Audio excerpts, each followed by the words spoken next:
Salam, YouTube, Instagram və TikTok hesablarımı takip edib videonu bəyənməyi unutmayın. 46-cı suala baxaq.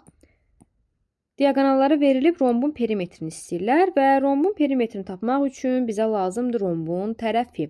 Gəlin bu düsturu yazaq. Belə bir düstur var idi. D1 kvadrat üstəgəl D2 kvadrat bərabərdir 4 vurulsun A kvadrat və aparaq yerinə qoyaq.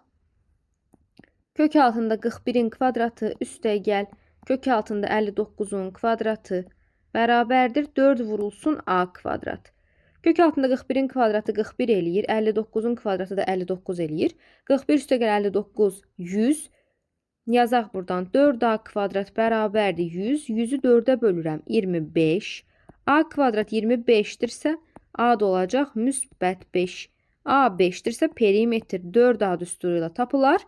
4'ü də vuracağım 5'e çünki 4 dənə tərəfi var rombun. Düzgün cavab 20 olacaq.